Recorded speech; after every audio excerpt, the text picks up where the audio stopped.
Welcome everyone to the 3-day international virtual workshop on thesis writing and publication ethics, jointly organized by Lavender Literary Club India, CAP Common Trust, and Malaysian Industrial Relations and Human Resource Association Malaysia. Today, it's the second day. Today we have three speakers. Dr. Hemlata Aragan, Senior Lecturer, Department of Business Studies, Health University, Malaysia, and Dr. Hardeep Singh, IK Gujarat Punjab Technical University, Punjab, India, and Dr. Narasimha Murthy SV, Associate Professor, Presidency University, Bangalore, India. Dear participants, we are moving to the first session. Let me introduce our first speaker. Dr. Hemlata Aragan holds a PhD in management from UNIMAS, a master's in education, and a bachelor's of science in computer engineering from University Sains, Malaysia, and has 20 years of experience in the fields of information technology, analytics, and human resource transformation. She has conducted various training courses in many large organizations such as Telco Malaysia Berhad, Sharp Malaysia, Tendra Digera Malaysia, and Tenggua National Berhad. Besides, she has served as a senior consultant and trainer. She has vast experience in education psychology and currently lecturing in a leading private university in Malaysia. We are very glad to have you, ma'am. We hand over in this session to yours. Please begin the session. Yeah, hi, good evening all. Okay, I'm Dr. Hema here. I'll be presenting on a few important topics, especially on research problem. So I'll be sharing my slides first. In the event you're not able to see my slides, please let me know.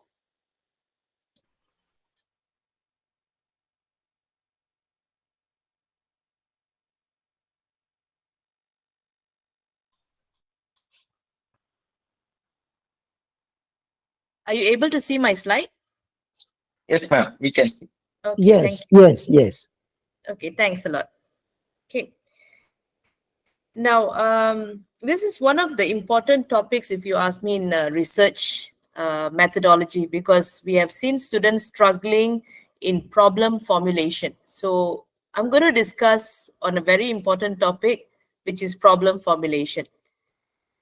It's an interesting topic, okay, and many students or researchers have the problem of identifying what is the research problem. Okay, sometimes some topics may look not so interesting, okay, if you don't have a strong or enough basis for academic research. So you can't find what is the problem here that I'm trying to solve, correct? Okay, so you may end up like repeating, what other people have said, okay, and your research might not be too clear, doesn't have any purpose and justification. So now, when you have a problem in mind, okay, means that you have a clear problem, then you'll be able to contribute in your research new and relevant insights. Okay, one more time, when you have your problem, a clear problem in order, so this is where you'll do your problem formulation, right? Problem statement in chapter 1, correct? If that is not clear, then you won't be able to contribute anything. No insights, relevant insight cannot be contributed to the research. Okay, so whether you're planning to write a thesis or you have an intention to write a research paper or even a research proposal, because that is the 3 steps, right? Either you want to write a thesis, you want to write a proposal, or you're going to do a journal. Okay, so the research problem is the first step. You need to know exactly what you do and why. Okay, so here I have just stated a few things that you all need to know in terms of research problem. Okay, so there's a gap between what is and what ought to be. What is the problem here? Okay, what is the problem here? Because you cannot provide a huge problem. Okay, instead, you identify, narrow it down to the problem area. So once you read your topic, right, you'll be finding out, okay, this has not been explored by other researchers. This area has some problems that I need to solve, right? Your goal is to actually find the gap that your research project can fill, the gap, right? You need to find that. The goal is very important. I want to know what is the research gap that I'm trying to fill with my research. So number one, find out why the information is being sought. Okay, so what is the information you are actually trying to reach out, correct? And then look at whether information is already there. Okay, so let's think you're doing a practical research, right? You're doing a practical research. Simple. I'm doing a practical research. So what are you going to do? You're going to identify a problem by reading some reports, correct? And then follow up on previous research. Someone else would have done some research, correct? So how are you going to relate it back to your relevant field or organization? So a few things that you can, like what I said, you can answer, okay, determine what's a question that you really can or should be answered. So for that, you must look into a few items, correct? So item number one, of course, what is the issue here? And what are the process that you want to improve? Okay, so that is called situation analysis, correct? Where you are trying to improve. Okay, these are the process that have been identified that has issues that need to be improved. And then maybe you're a practitioner. Then you have to find out what are the areas of concern. Okay, these are the areas that I feel like there is a problem, correct, that I need to solve. Maybe your focusing means your research is about some focus group, a specific group of people. So you have to identify what is the difficulties faced by these people. What are the problems that they are facing, right? Okay, for example, I want to see what are the practical research problems that you can come up with. So from when you identify what is the research problem, then you can determine what is the relevant variables. Because without the problem, I don't know what I'm going to solve. So if I don't know what I'm going to solve, I won't be able to come up with the variables. You understand? Okay, so it means that the flow is very simple. If I don't know the problem, I don't know how to come up with my variables because I don't know what I'm trying to solve here. This is often happen in many cases where researchers cannot find the gap. They cannot find what they're actually trying to solve here. Instead, in problem statement, many students or researchers, what they tend to do is that they will give the solution in the problem statement, or they will give the objective in the research problem. They don't tell us what is actually the problem here that I want to highlight. Or the problem may look too big that I don't know what am I trying to solve. Okay, so if I ask you a simple practical research problem. So my problem here is that maybe the voter turnout in India has been decreasing in contrast to the rest of the country. So I know already this is my problem here that I'm trying to solve, right? Voter turnout, people who go and vote, correct, in India has been decreasing. So, and what am I doing here? I'm trying to compare with other countries. Maybe in contrast to the rest of the countries, India voter turnout is very low. So that's what I'm trying to find. There is a problem here. So what am I trying to solve from this problem?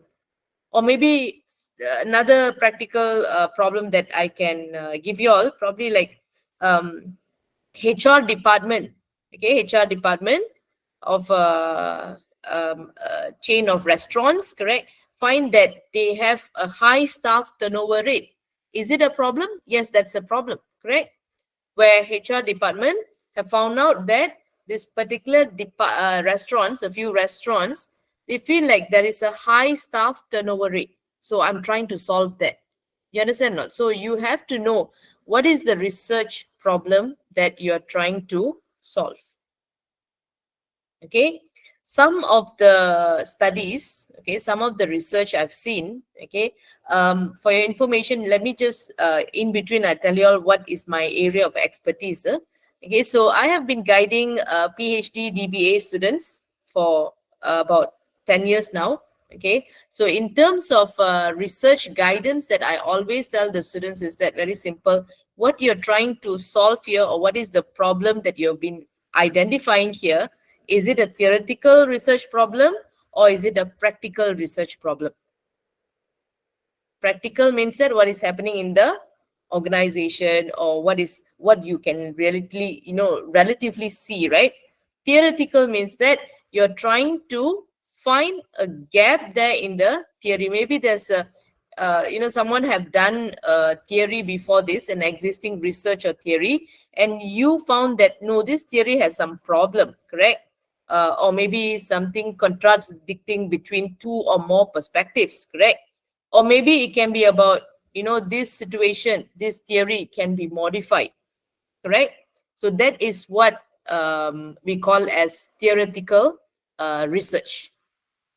Okay, maybe theoretical research, maybe you're talking about relationship between gender and then income equality, correct? Or something to do with theories, correct? So you identify what is the theory that was previously used, and how am I supposed to find the research gap there? Okay, now let's move on. So I want to learn more about the problem, correct? Not okay. So I want to learn more about the problem. Maybe I have identified this is the problem that I have. Okay, I have found my the study that I plan to undertake. There is a problem that I want to research. So I need to have some criteria, correct? I need to have a criteria for selecting a problem, because maybe if you look at the bigger picture, everything looks like a problem, right? If you look at the bigger picture, you feel like "No, everything looks like there is a problem there." Okay, so I want to see what is the best solution for selecting a problem, or say criteria, right? So number one is your interest. You want to learn more about the problem, huh? So your interest. Commit yourself to a research. Do some background check. Okay, the context and background is really important to do the context and background of the research. So you must be committed towards the research. So you must have some interest, correct? Not okay. While you're doing that, of course, you will be looking at who does the problem affect, correct? What research has already been done. Okay, while you are talking about your commitment towards the research. Number two, size.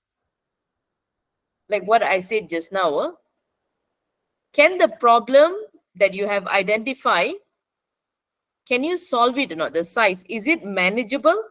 Is it doable? You can't be doing I have only 2 years to complete my PhD or a doctorate, correct? Within 2 years, I'm trying to do something that, I can only complete within 4 or 5 years. Maybe you have you want to solve like 15 variable problems, those kind of things cannot. So you need to know the size. Is it manageable? Is it doable? And economically, is there justification in terms of time and money? So when I say manageable is time, doable is money also, right? Correct? And doable can come into the context of time. Next one, what is your capability as a researcher? Sometimes some researchers, what they do is that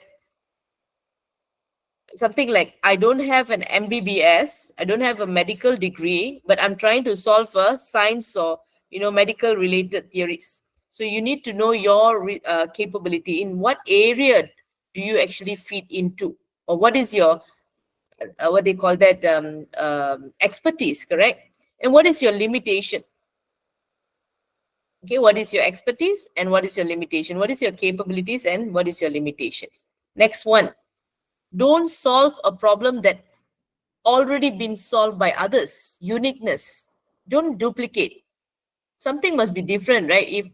If a person said already solved A equals to B, why are you doing the same? It must be something that you do that is different from others. Do not duplicate, correct? Don't just say, oh, I'm doing it uniquely because I'm using a different method, I'm using a different statistical tool. No, you need to do even more. Okay, what aspects that have not been tackled by others, you are trying to tackle that. Okay, and another one more thing I would like to add on, okay, before I go on to point 6, 7, and 8, right? It's very, very important, okay, for you to justify in your research problem, problem statement, okay, if I don't solve it, what's the consequences? What if I cannot solve? What will happen after that? Is it a big issue if I don't solve it? Or we are going to be losing if we are not solving it? Right? So that is really important. Okay. So what is the current debates? What is missing from these debates is that how fast can this solution be made? And if the solution that have been proposed in the event I'm not able to solve it, what is the consequences? That's really important. Okay. Narrowing down. Okay, so start with the theory. You have an idea, correct? The outcome can be critical, means people can actually question, but how you can modify or extend it, right? Maybe you're using a theory that already been used by others. You're trying to modify it or extend the theory. So it's better for you to start with the theory or set of ideas. But make sure when you start with theories and set of ideas, make sure you narrow down your research problem. So when you formulate a problem statement, it must be narrowed down, what they call that research problem. Number 7, is it whatever you are trying to solve here will give you a valuable results? Right? Achievable, must be valuable. Okay, what is the contribution at the end of the day? So when you think about the problem, you also think about the solution, right? Correct. So will it give some contribution? And last one, it should not be biased, must be safe and ethical. See here, when I did my PhD quite some time ago, I still remember, because my PhD study was on attitudes towards women managers. Okay. So when I say attitude towards women managers, I'm being women. Whenever I put the problem, I have to be very cautious, very careful, correct? When I'm actually putting the problem in, because I shouldn't put any biasness there. Because the moment I put biasness, people will question me, oh, you're a lady, that's the reason why you're actually giving this as a problem, correct? So make sure there is no biasness or limited biasness. Sometimes biasness cannot be avoided, but limited biasness, must be safe and ethical. So be more objective as much as possible. Don't cause any discomfort or harm to anyone. Just don't jump into a conclusion saying that, you see, this is the main problem I'm trying to solve. Don't give any harm in terms of social, emotional, or physically. Okay.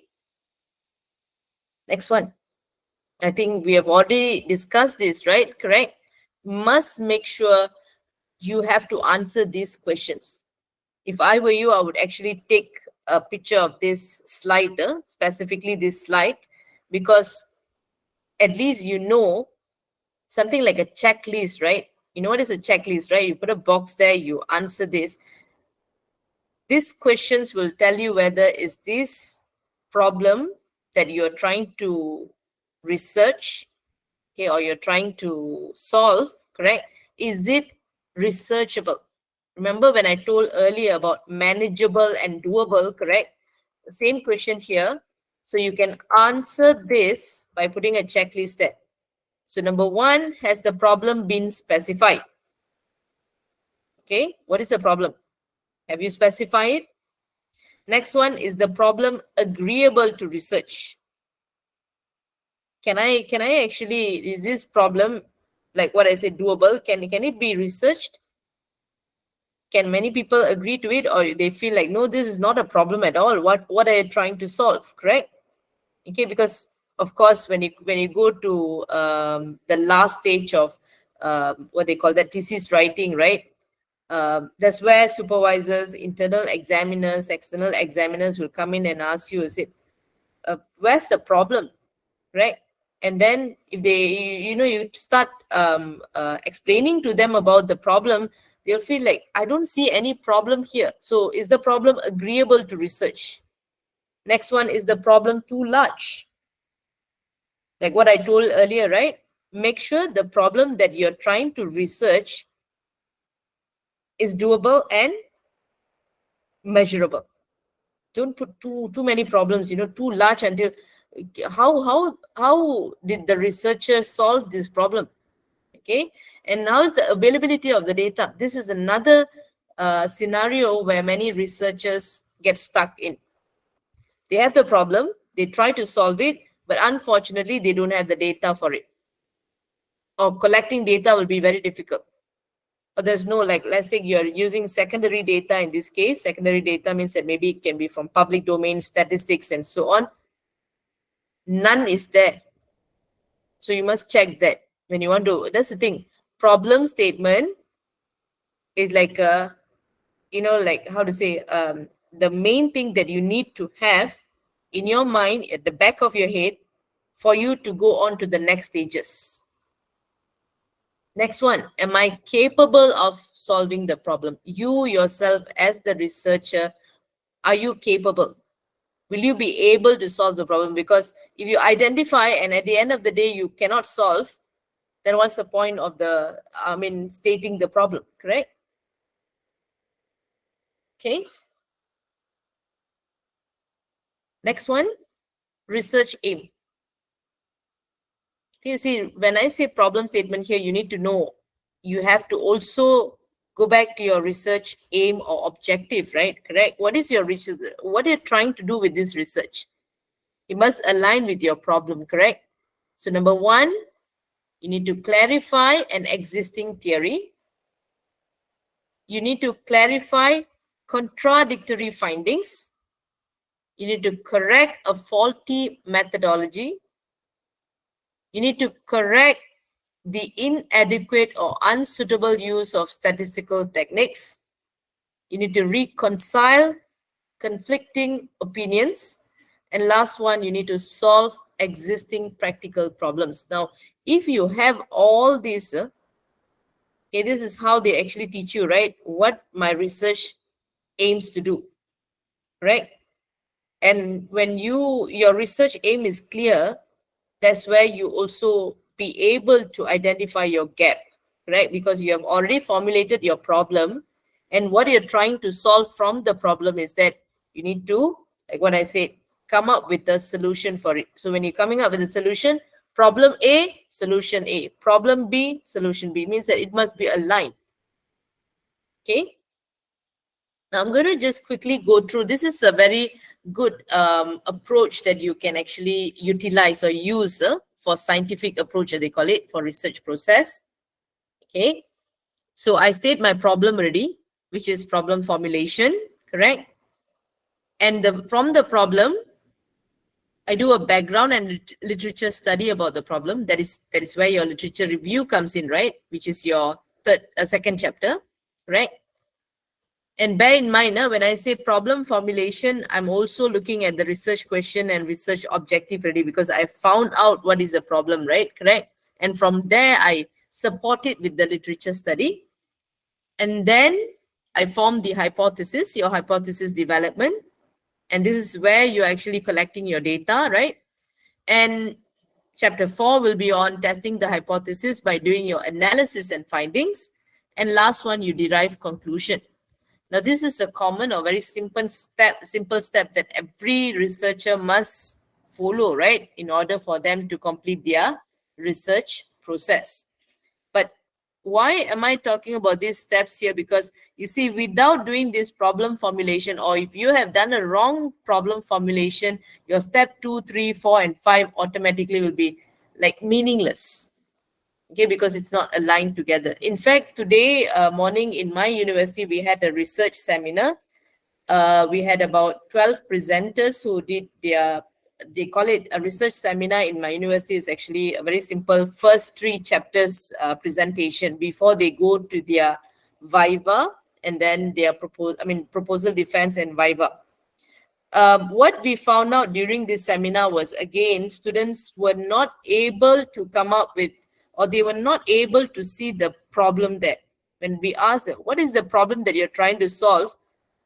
They were like, struggling to answer. This is where I was thinking, why not I talk about problem formulation to you guys, instead of, a common topic where, like, maybe some of them will be talking about literature review and so on. But this is one of the most important basic, if you ask me, the base. If the foundation is not strong, your house will not be strong, correct? So same here, same thing. If I don't know what's the problem, I won't be able to solve any of my steps below. Okay.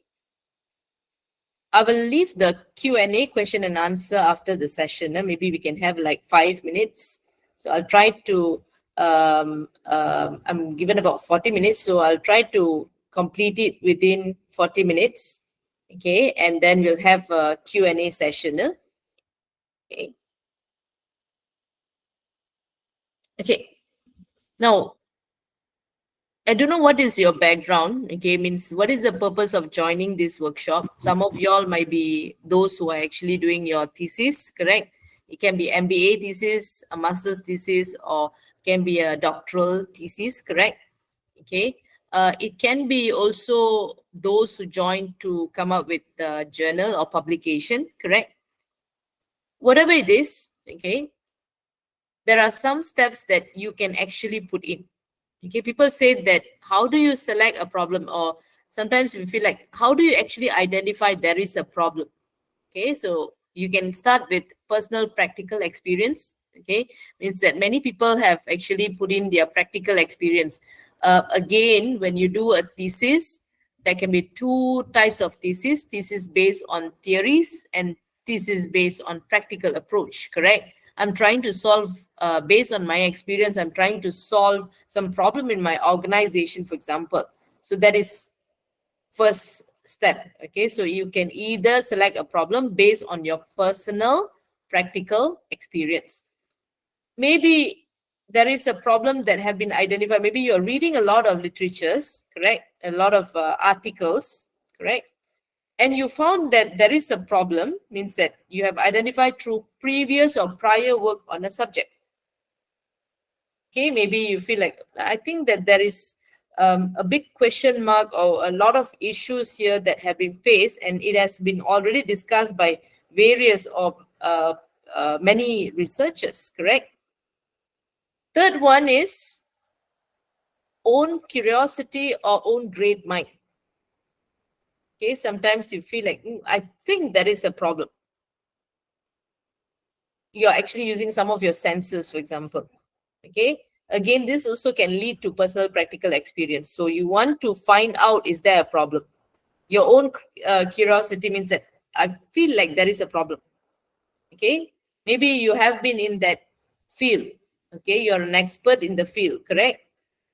And when you are going on the pathway, you feel like, I think there's a problem here, and I feel like I can solve this problem. So we call it as own great mind. No? Next one is critical study of the literature search, something like previous or prior work on a subject. So you do a critical study of the available literatures. Next one, the new available technologies, correct? New technology is actually tends to lead us to say that, look, there is a problem because we are backdated. We are not following the current technology. So current technology can actually solve issues, for example, correct? So a problem, by identifying some new technology or tools that is available, you feel like, okay, I can actually solve a problem. Last one, while you're interacting with other researchers in the community, example, maybe with the correspondence, maybe in the seminars while you're listening to some people speaking about certain topics and so on, you feel like, oh, I think there's a problem here, correct?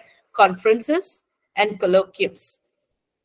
Okay, I think colloquium here, in Malaysia, we have a lot of colloquiums. We call it as research seminar, where some students will present their thesis, and then that's where they actually search for supervisors.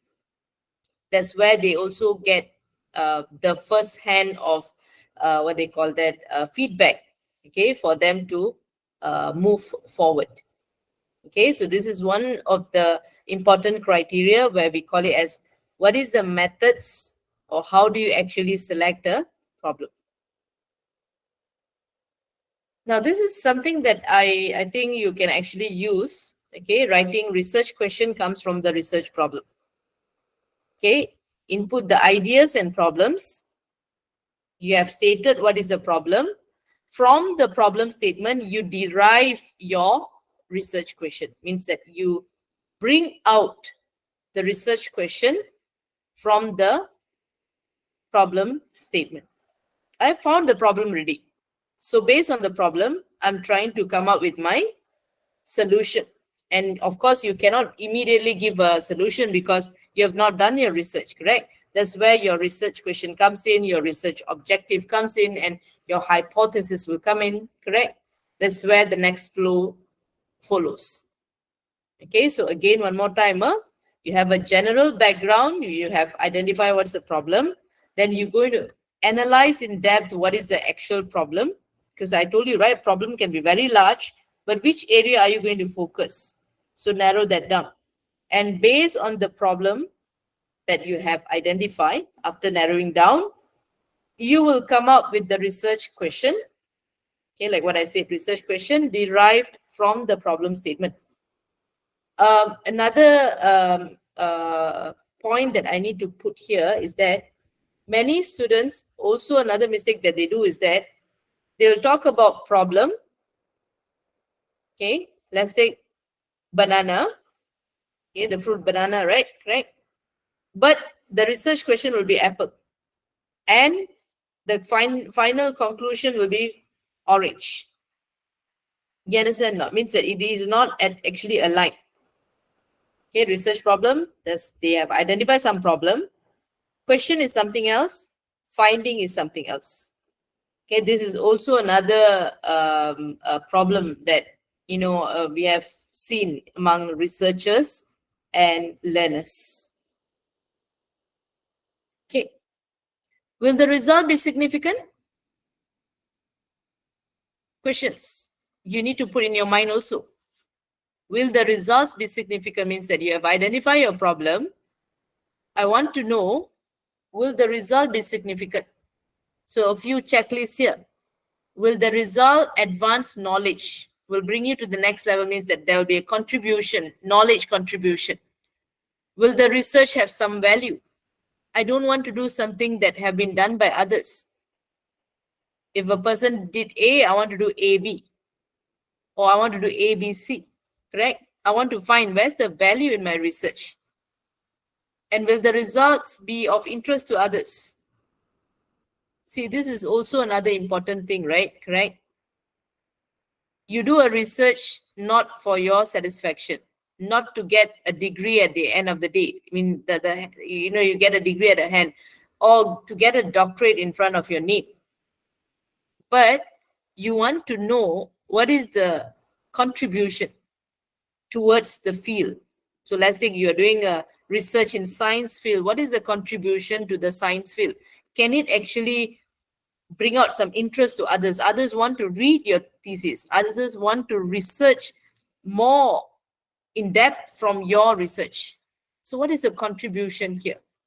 So like what I said, all this, you may ask, results comes at the end. So why I should be worried about it at the beginning stage? Correct? But simple. If I don't know what is the problem, I don't know what is my result going to be. If I have identified a wrong result, okay. If I have, sorry, is there an interruption?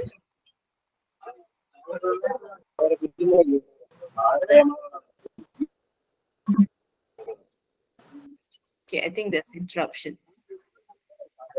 Okay, Children, you have a question? Sorry, I can't hear you.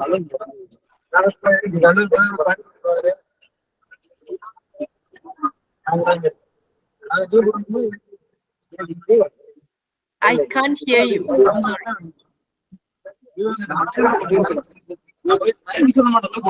Then you can continue. Okay.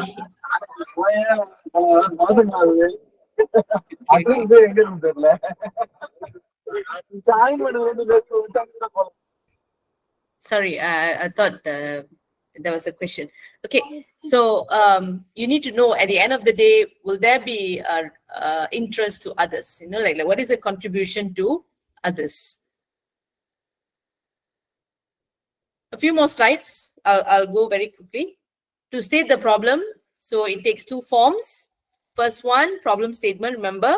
And then from problem statement, we derive the research question, correct? So I've given you a sample of a problem statement here.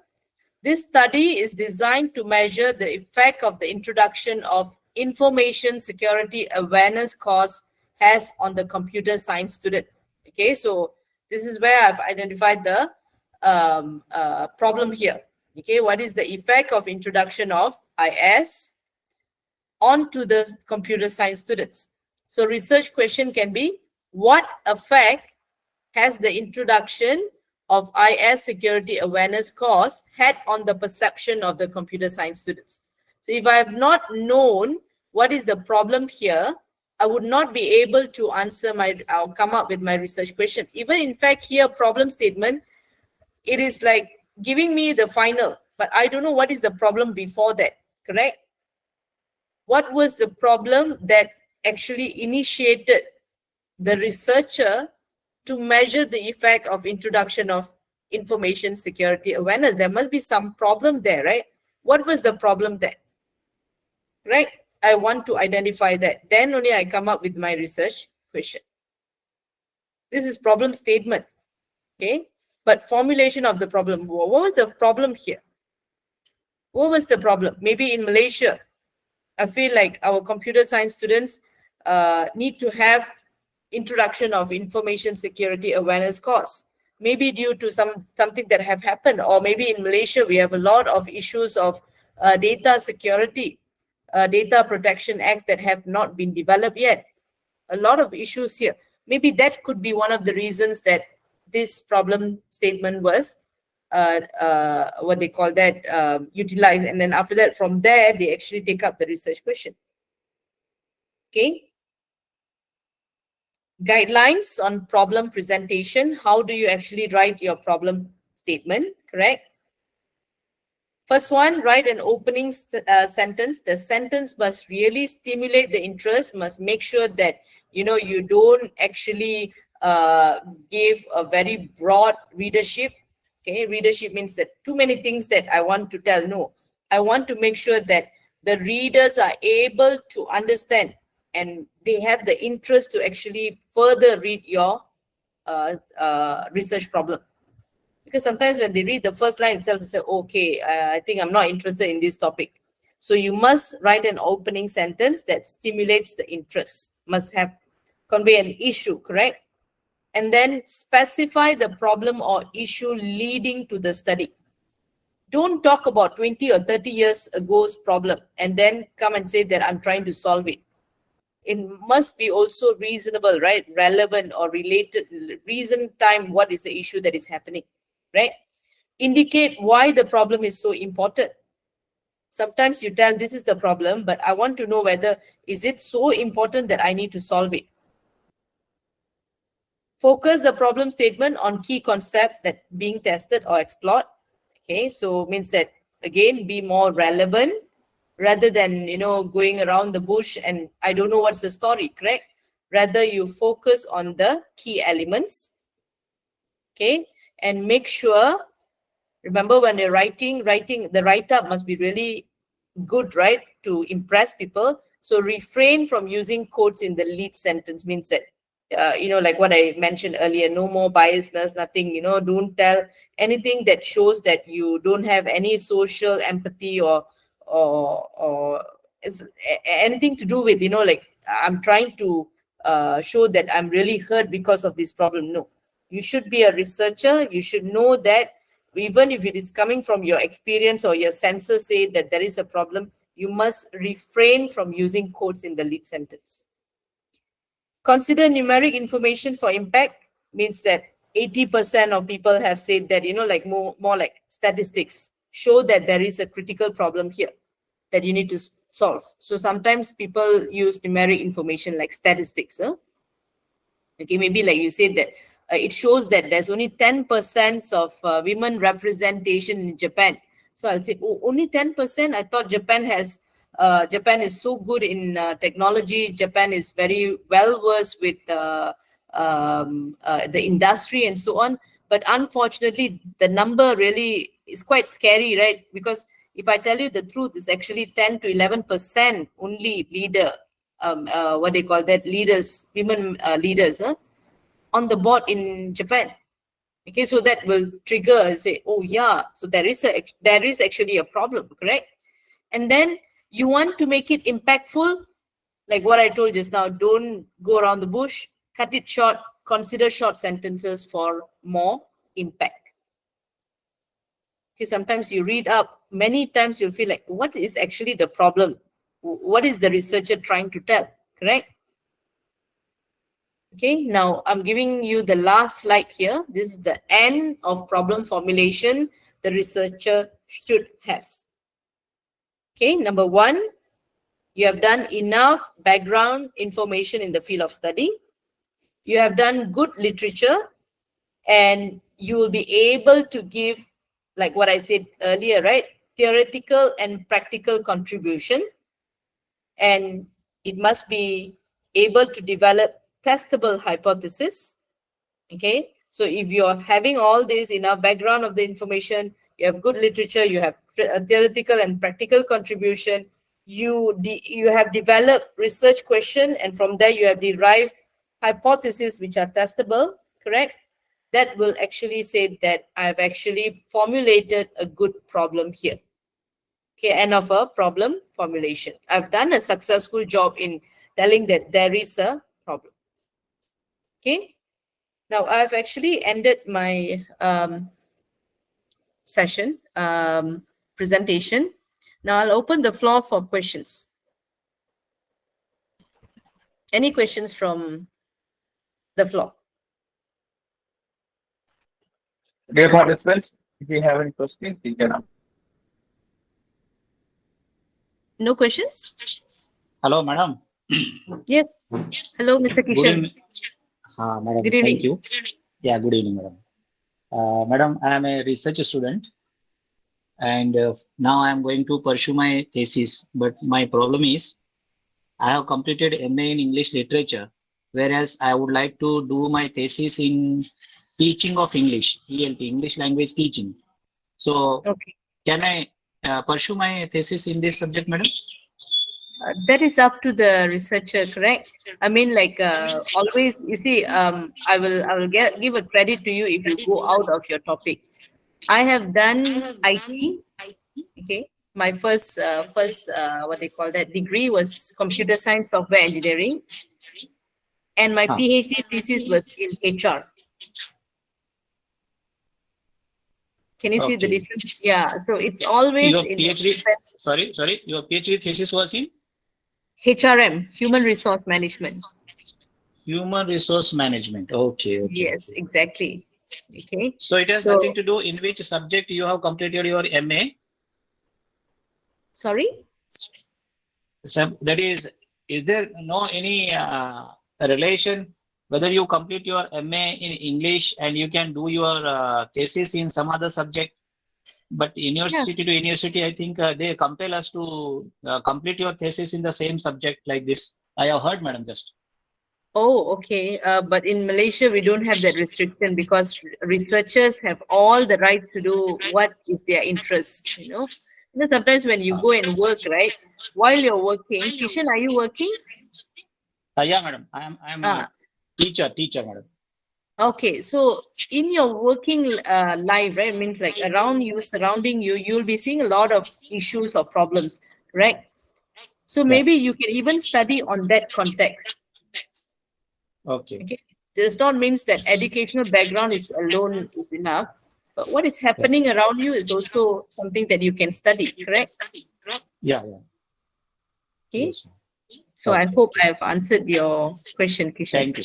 Thank you, madam. Thank Welcome. you very much. Any other question? Because I think I've done about 45 minutes. I don't want to take up more time. Any other questions?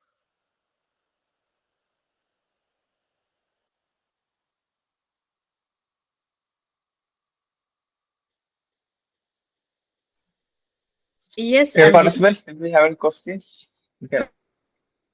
Hello. Yes, Anjali. Hi. Hello, ma'am. This is Anjali. Yes, Anjali. Ma'am, I have one question. As you said about problem formulation, so Mm-hmm. I am a research scholar and doing PhD in English literature. And my Mm-hmm. topic is metropolitanism in the novels of Anita Desai. So can you suggest something as I'm writing an introduction part of my thesis? Your topic is metropolitan. Metropolitanism in the novels of Anita Desai. I can't hear clearly. Metropolitan exam, is it? Metropolitanism in the novels of Anita Desai. Can you type it out? I can see. I'm just a minute. Yeah. Please type it out so I can see.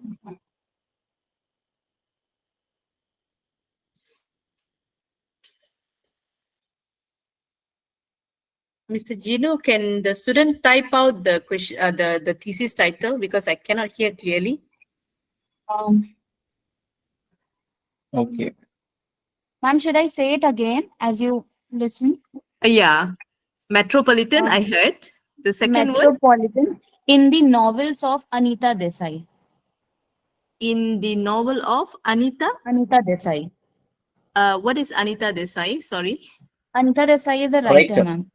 Oh, writer. I see. Yeah, Okay, she's a okay. writer So, in English literature. Actually, she's an Indian writer. oh, okay, okay. So you are Yes, trying to ma'am. actually look into her writing, is it, as a thesis? Yes, ma'am. Okay. So now, can I ask, what is your what are you trying to do with this research? Then I can formulate for you a problem here. What are you Ma'am, trying? as I think this is a theoretical research, as I think. Mhm. So, ma'am, Periodical research. I just want to know um, where to find the lines to write the introduction. Means I have read each and everything. Now I'm going to write the introduction part, and I Mm. don't understand that where do I find lines? Or where do you find the lines to write about this Yes, introduction, ma'am. is it? I see. Okay. Like again, as I told you, is that you need to know what you're trying to do with this thesis. What is the end contribution there? What is the significance of you doing this study? That's where you come up with, like ideas to write about a person. So let's take, you said it's a periodical research, right? Mm. Correct. So person of interest, sorry, I can't remember the name, Desai something, right? Correct. So Yeah, you Anita write a Desai. little, yeah, you write a little bit on what was her, like how you introduce yourself, right? How would you introduce yourself? Correct. Same thing, how would you introduce her in the research? So that must be a catchy point there about her, right? Maybe there'll be something that really interests you. That's the reason why you're actually talking about her. You're coming up with a thesis Mhm. about her, correct? What is it? Something like, if I ask you to write a poem for your husband, right? Right? Yeah, So what would you write about him? First ma'am. sentence, first impression about him, you'll write, right? Same thing, kickstart like that. Or maybe you're talking about she's a poem writer, then Yeah. talk about poetry a little bit, what is the interest of poetry, and then lead her into the picture. Like something like telling a story. You, again, introduction, if I'm writing about IT, okay, let's say I'm talking about HR transformation, for example. So I will be actually starting my story with the current situation, what is happening in Malaysia about HR transformation, because my study is about HR transformation, but Yeah. your study is about a human. So what is so interesting about this human? Either you start with this human straight away, or you will start with the topic, means that maybe she is a novel writer. So what is the interest? Maybe she's writing about romantic novel. Then Mhm. you start a little bit of the what they call that, a bit of pinch of romantic novels around the world, and then come to her, like how you slowly And come. ma'am, one thing else, Mm. can you tell me what topics should be in the introduction part of the thesis? Introduction part of the thesis. Yeah. Excuse me, ma'am. Yeah. Ma'am, actually tomorrow you have a speaker from English. Please ask this kind of clarification to the English domain Oh, speakers. okay. Yes, Anjali, I think you can go with that, because literature is little bit different from actual thesis writing. Yeah, Okay. correct, Okay, Dr. ma'am. Frank. Okay, Yeah. ma'am. Okay. Thanks. Okay, ma'am. Thank you so much. Okay. Okay, I think I will end my session if no further question. Yes. Thank you, Dr. Hemala Aragan, ma'am, for very informative talk. Thank you so much. Dear participants, we are moving to next session. And our speaker is Dr. Hardeep Singh. Dr. Hardeep Singh, senior academician, researcher, author, orator, mentor, motivational speaker, and life coach. Dr. Hardeep Singh is having 20 years of total experience. He is a life member of various international bodies like IAERCSI, IACSRT, IEDRC, IFRC, ISTD. He has been honored as a patron member by World Academic Industrial Research Collaboration Organization, WERCO, for the period of lifetime. His profile has been published in World Book of Researchers 2018 at Oxford, United Kingdom. He has been esteemed to address various conferences as keynote speaker. To his credit go 41 international conferences, 36 national conferences, 11 UGC seminars, and 100 plus webinars, workshops, FDPs, ADPs, 20 plus awards, 30 plus professional memberships, 4 books, and 5 anthology books. He has presented 100 plus research papers, articles. He has published 100 plus research papers, articles in conference proceedings and journals of national, international fame under the tag of publishers of well-reputed like Elsevier, Scopus, IEE, and Springer, etc. He has guided 100 plus projects to the students of BTech and MBA. He has also guided MTech and PhD candidates for writing and publication of research papers. His latest book, co-authored by Professor J.S. Jogi and Dr. D.P. Godari, a well-known scientist and educationalist, his book named as written and oral technical communication skills for engineers, scientists is available in 84 languages. We are very glad to have you, sir. I hand over the session to you. The session is yours. Please begin. Good evening. First of all, I would like to know, I think my screen is visible to everybody, right? Yes, sir. Should I start now? So Yes, sir. good evening. First of all, I would like to thank the organizers of this workshop for inviting me as a resource person to deliver a talk on this ethical issues in research and publication. Previously, we were talking about problem formulation, research questions, and everything. So I would like to touch the very important area of research ethical issues that we are lacking at the part of the scholars or the, you can say, faculty members. Ethical issues are lacking, thereby there is a problem in quality of research, quality of publications. So starting, we all know research. What is research? Research is a combination of two words, re plus search. It is defined as a creation of new knowledge or use of existing knowledge in a new and creative way so as to generate new concepts, methodologies, and understandings. This is all that we know about research. And second thing comes ethics. Ethics are the norms and conducts which distinguish between acceptable and unacceptable, that tell us what is right, what is wrong, what should be done and what should not be done to carry out the quality work in our life.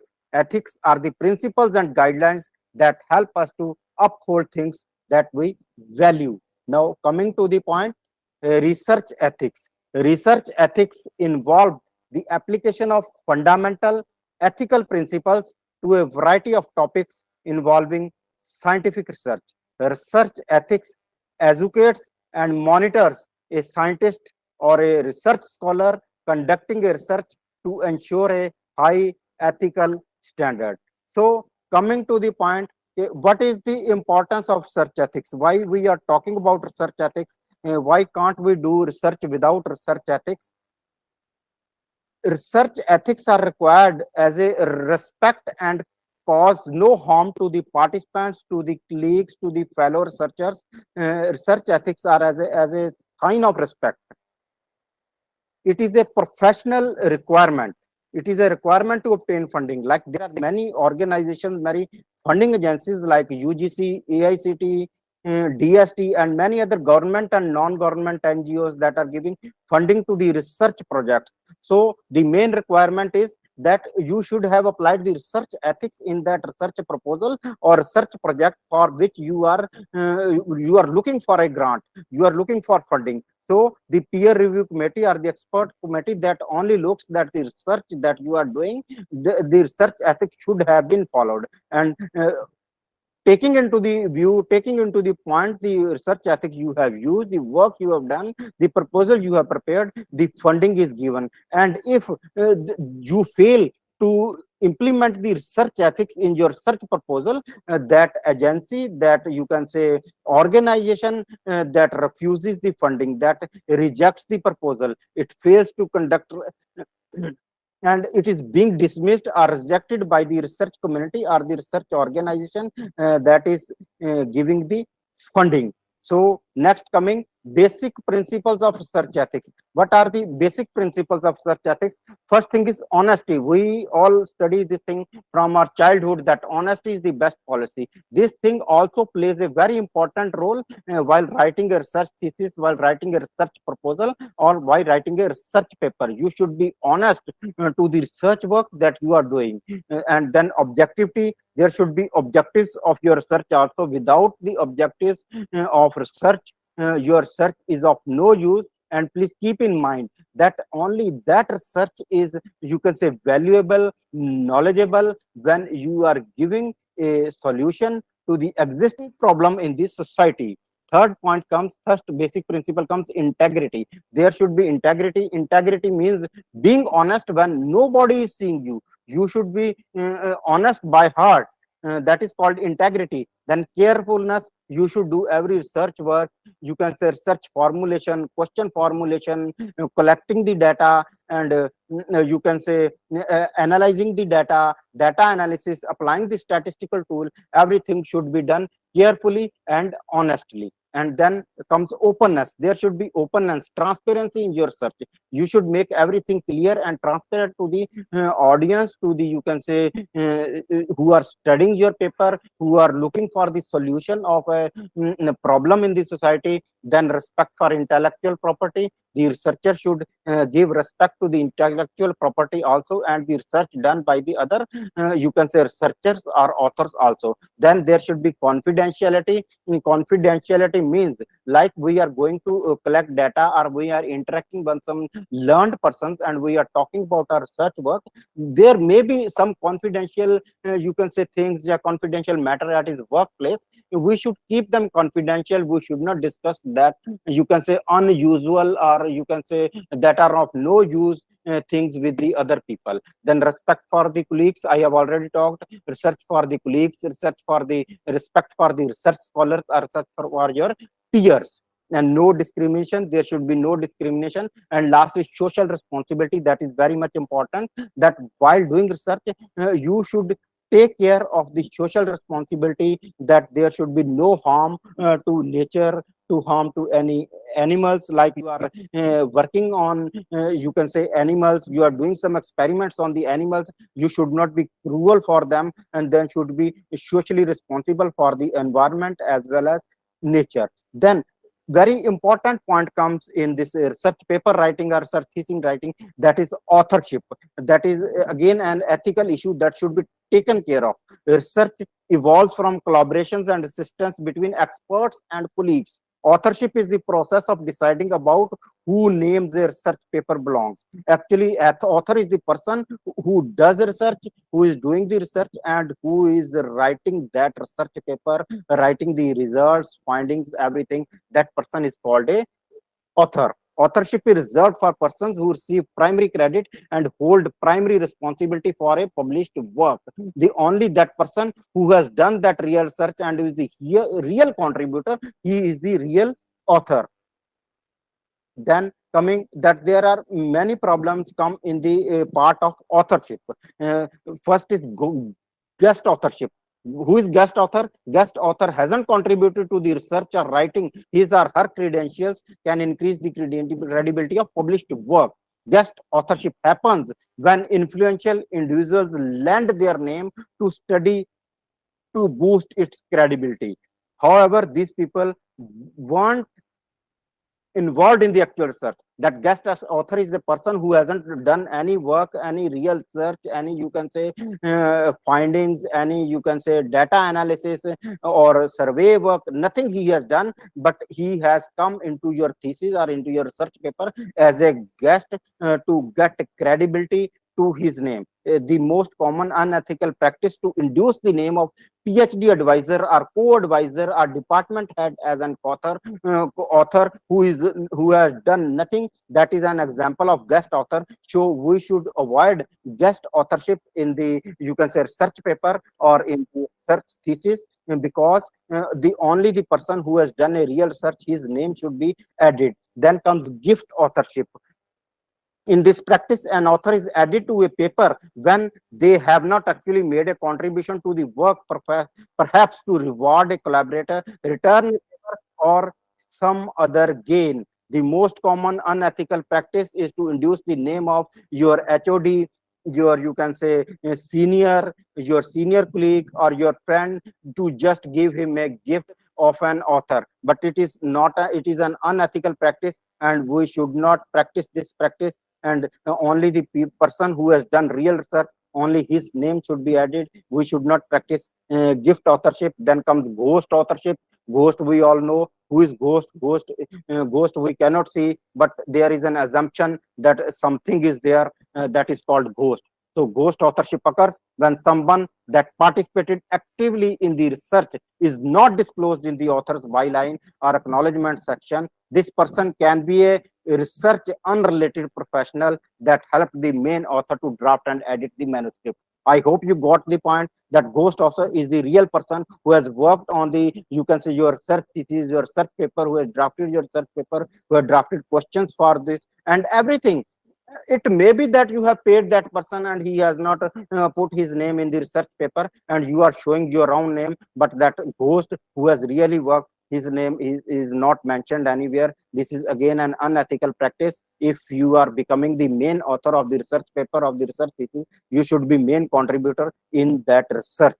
Then one more you can say serious issue that comes in the part of this research, mainly the you can say people who are fresher in this research thesis writing or research paper writing. The main problem comes with them. That is called plagiarism. What is plagiarism? Plagiarism is the art of stealing someone else's work and attempting it to pass it off as your own. You are showing that this research work I have done, you have put your name, and it may be copy paste from some you can say source, and you have put your name and you have shown that this research paper is mine, and you have forwarded it to publisher and for you can say publication or the conference presentation. Plagiarism is of many types, like complete plagiarism. What is complete plagiarism? It is the most severe form of plagiarism when a researcher takes a manuscript or study that someone else has created and submits it under his or her name. It is equivalent to intellectual theft and stealing. You might keep in mind that plagiarism is a crime. It is a punishable crime. You should take care of this. Then comes partial plagiarism. What is partial plagiarism? When a person takes work from a multiple amount of authors, some part from some author, some part from other author, some part from other author, like one para picking from different authors, and we compile our paper or thesis, and that is called partial plagiarism. That is again a crime. Then direct plagiarism. Direct plagiarism is word for word transcription of a section of someone else's work without attribution or without quotation marks. When we are using someone's matter word to word without quotation or without you can attribution, that is a direct plagiarism. Then self plagiarism or auto plagiarism. We all know what is self and what is auto. Self means that is concerned with yourself. One paper, research paper, you have already published with some publisher, with some journal. You cannot even copy paste and take the matter from your own research paper to write your another research paper. I hope you got the point. So it is self or auto plagiarism. It is again a crime. It is unethical practice. Then paraphrasing plagiarism. Paraphrasing plagiarism is a plagiarism if you don't properly credit the original author. Paraphrasing is plagiarism if your text is too close to the original wording. If you directly copy a sentence or phrase, you should quote it instead. Then comes inaccurate plagiarism. Inaccurate plagiarism or misleading attribution. We can say it misleading attribution. It can happen in two ways. In one form, when an individual contributes to a manuscript but does not get credit for it. And the second form is opposite, when an individual gets credit without contributing to the work. That is inaccurate plagiarism. Then comes accidental plagiarism. We all know what is accident, that we don't do intentionally. Accidental plagiarism means that when plagiarism occurs, when a writer fails to follow scholarly procedures and accidentally copies parts of work that have already been composed, that you can say that unknowingly that person has mentioned that text or written that text. He was not aware that it has been already published or work has been done. That is called accidental plagiarism. But even accidental plagiarism, that is also an unethical practice, and it is punishable. And last is source based plagiarism. This type of plagiarism refers to instances when misleading sources are involved. You can say that we have written references, right? But the from the matter from where we have taken that references we have not mentioned, but we have mentioned the other references. Being smart, that the reviewer or expert, he will not come to know, he will the references I have mentioned, he was checked these research papers and the matter will not be from there. So my paper will be accepted. That is source based plagiarism. You should mention the only sources that you have referred. One thing more I would like to make the clear to the fresher research scholars, that IT is very smart. Different type of applications and softwares have been developed to check the plagiarism, and they can tell you that how much matter you have taken from which, how much matter you have taken from which source, how much matter you have taken from which site. They tell you everything. So you should be very careful by writing your research thesis, research paper, that there should be no type of, you can say, plagiarism over there. Then comes quoting. When using word to word text from any source, use quotation marks or extract and cite the sources. Then for longer extracts, some style guides are recommended using block quotes. So quoting is very much important when you are taking, you can say, help of some other matter or some other research paper. Then summarizing, when you are going to summarize your thesis, summarize your paper, use your own words to convey the main message or idea of the original work in an abridged form. I hope you came to know that you should use your own words. Your vocabulary should be so strong, your English should be so strong that you should be capable to make your own words and make your own sentences. And by the way, your English is not so strong, you are not too good at English, you can take help of some editor or some your good friend, your good supervisor who is good at English. But you should mention his name in acknowledgements and everywhere, so that that person may feel proud and that may be acknowledged. You may not come under any unethical practices, and make sure to cite the original sources. Then when paraphrasing original work, make sure to use on words I have already told and cite the original sources. Then common knowledge, that universal truths or facts expected to be known to readers need not to be cited. Cite statistical information or lesser known facts. Then when in confusion whether the fact or statement is a common knowledge or not, always cite to remove any doubt. There should be no doubt, no confusion in your, you can say, research work.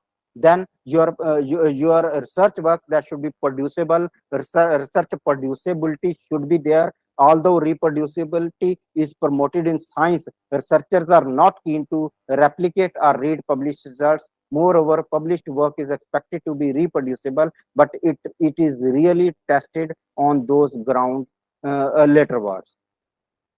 So next coming, avoiding unethical publishing practices. Don't submit the same paper to the different journals, to the different conferences. Maintain transparency during submission and peer review process on previously published work. Then disclose publication in conference proceedings, submission to a preprint repository, etc. Then check the publisher about translating and publishing the work again. Disclose already published or translated versions of submitted manuscript, and avoid dividing your study into multiple publications. Lastly, I would like to conclude my topic. I would like to let you know how can we avoid plagiarism, how can we avoid unethical practices, and how can we go for ethical research and ethical publication. First point, very point to remember, important point to remember, simply be honest. You should be honest, you should work with integrity and carefulness. There should be transparency, and give credit where it is due. Acknowledge the author of original work which you have used. Use your own work, create your own magic, use your own words. Your vocabulary should be strong, but using someone's work excessively can be constructed as plagiarism. And again, repeating that plagiarism is a crime and you should not perform plagiarism. Then quote or cite the sources properly. There are many styles in which you can write the references, like MLA style, APA style. Then lastly speaking, that educate yourself about the ethical manners or ethical practices. Make a thorough research, learn the rules for citation and references, paraphrase wherever applicable. Then check your work, recheck your work, cite your sources, include the quotations, present your own ideas, create your own magic. Use plagiarism checker to check the plagiarism, and submit your thesis or submit your research paper that is plagiarism free. Understand the value of citations, double check your work, put all direct quotes in quotation marks, and when in doubt, give a citation. So lastly, coming to the conclusion of my talk, lastly, I conclude in one line that, dear researchers, students, research scholars, freshers, academicians, we all need to have ethical obligations with regard to good quality research publication, research writing, research thesis writing. So researchers have a duty to make publicly available the results of their research on various subjects, that are accountable for the completeness and accuracy of the research report. And lastly speaking, that your research should be giving a solution to the existing problem in the society. So lastly, I would like to thank the organizers of this conference, of this workshop, to give me a chance to interact with these learned people, with these research scholars, academicians. Any question, any query, any person, you can talk to me. You are welcome. Any question, any query? Yeah. Can you hear me, sir? Yes, sir. Saurabh, sir. Yeah. Good evening. I'm Saurabh speaking from Karnataka. Yes. Actually. Good evening, sir. So your session was very nice. Thank you for that. Right. Thank you. Yeah. So my doubt is, actually, I come from an English background. I'm an English professor. Right. and several thesis writers come to me for proofreading and those kind of help. And Yes. I've been doing the proofreading many times. So I heard you saying that it's not correct to mention the other people's names. So whether the proofreaders' names can be mentioned at least in the like Yes. as a Yes. contributor. Yes. Yes. Sure. It can be mentioned. It should be Okay. mentioned. Like the person Okay. who is doing any assistance to the research scholar to the Okay. academician, his name should Okay. be mentioned. Okay. And So we, because even the researchers were in doubt whether, as I mean, going by the rule which you said, whether to mention others' names or not to mention. Some people have not mentioned my name, but I did not know the rule whether the name can be mentioned or not in the introduction. It can be mentioned, right? Thank you. Thank they you. can mention your name in the Okay. acknowledgement. We all are Okay. human beings, and we Okay. need appreciation, and we feel Yeah. very much happy Yeah. when Yeah. somebody appreciates our work. So your That's name can yeah. be mentioned in the acknowledgement part. Yeah, because the thesis were actually technological thesis, technical Exactly. this one. But they No, wanted some English this one. So I have done the proofreading of the entire thesis. One or two people did not add my name at all.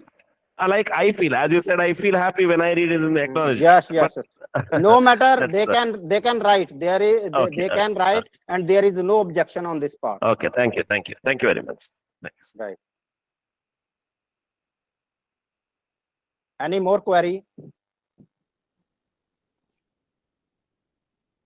Hello, sir. Yes. Anjali this side. Yes, ma'am. Good evening. Sir, I have one doubt. Yes. If I'm writing some facts about writers, Yes. so this can be considered as a plagiarism, like some facts that can never changed, that can be same as anyone thesis. Ma'am, you So this can write. can, You can use quotation marks over there.